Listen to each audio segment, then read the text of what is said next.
Sports drama నేపథ్యంలో గతంలో చాలా సినిమాలు తెరపైకి వచ్చాయి. ఈ జోనర్లో యథార్థ సంఘటనల నేపథ్యంలో రూపొందిన సినిమాలు కూడా ప్రేక్షకులను పలకరించాయి. ఆ వరుసలో వచ్చిన సినిమానే అర్జున్ చక్రవర్తి. గ్రామీణ నేపథ్యంలో రూపొందిన ఈ సినిమా ఆగస్టు 29వ తేదీన థియేటర్లకు వచ్చింది. విక్రాంత్ రుద్ర దర్శకత్వం వహించిన ఈ సినిమా ఈ రోజు నుంచి అమెజాన్ ప్రైమ్ లో స్ట్రీమింగ్ అవుతోంది. కథ ఈ కథ 1960లలో మొదలవుతుంది. అర్జున్ చక్రవర్తి, విజయ్ రామరాజు ఓ అనాథ.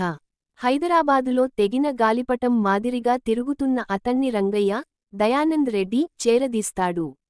ఆయన మాజీ కబడ్డీ ప్లేయర్. ఒక ఆటగాడిగా నెరవేర్చుకోలేకపోయిన తన కలను, తన ఊరు పిల్లలు నిజం చేయాలనే ఆశతో ఉంటాడు. అందుకోసం అర్జున్ను తీసుకుని తన ఊరు వెళతాడు. హైదరాబాద్కి సమీపంలోని ఓ గ్రామం అది. అక్కడ కొంతమంది పిల్లలకు రంగయ్య కబడ్డీలో శిక్షణ ఇప్పిస్తూ ఉంటాడు. కబడ్డీ పట్ల ఆయనకి గల ఇష్టం, తన ఊరుకు పేరు తీసుకురావాలనే పట్టుదలను అర్జున్ అర్థం చేసుకుంటాడు.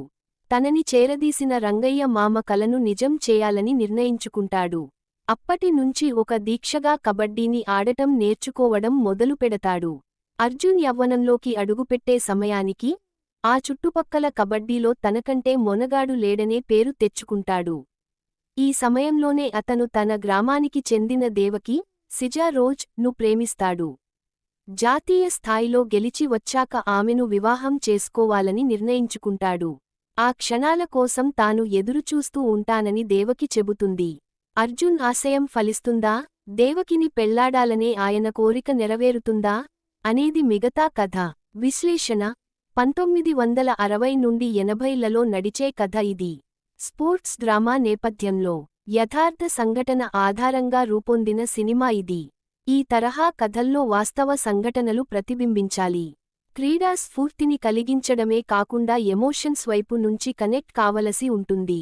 సహజత్వానికి దగ్గరగా వెళుతూ ప్రేక్షకులను కూడా కథలో భాగం చేయవలసి ఉంటుంది. అలాంటి ఫీల్ను ఈ సినిమా వర్కౌట్ చేయగలిగిందా అంటే చేయగలిగిందనే చెప్పాలి. 1960 నుండి 80లలో గ్రామీణ స్థాయి క్రీడలు, కబడ్డీ ప్రత్యేకతను ఆవిష్కరిస్తూ ఈ కథ మొదలవుతుంది. గురువులు తమ కలను నిజం చేసుకోవడం కోసం శిష్యులను తయారు చేస్తారు.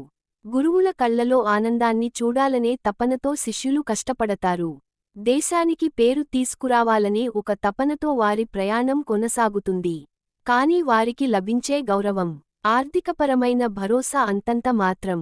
కొంతమంది అధికారుల అవినీతి పంజరంలో వాళ్లు విలవిలలాడుతూనే ఉంటారనే విషయాన్ని దర్శకుడు ఆవిష్కరించిన తీరు బాగుంది. గ్రామీణ స్థాయిలో ఎంతోమంది ప్రతిభ కలిగిన క్రీడాకారులు ఉన్నారు.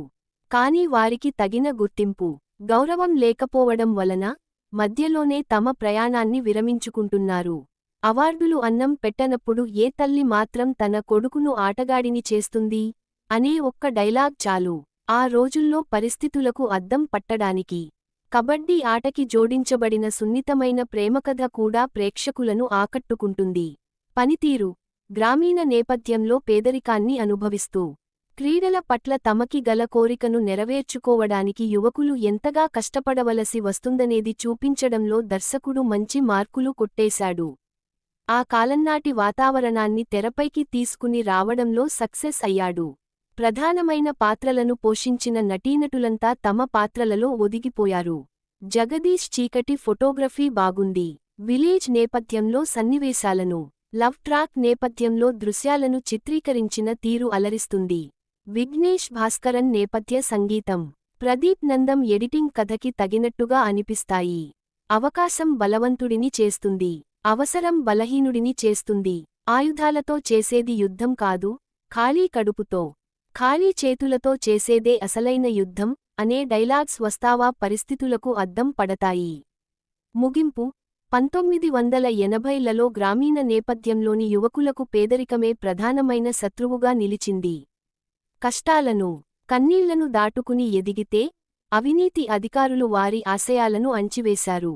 అలాంటి పరిస్థితులను ప్రతిబింబిస్తూ రూపొందించిన ఈ సినిమా స్పోర్ట్స్ డ్రామాలను ఇష్టపడేవారికి నచ్చుతుంది.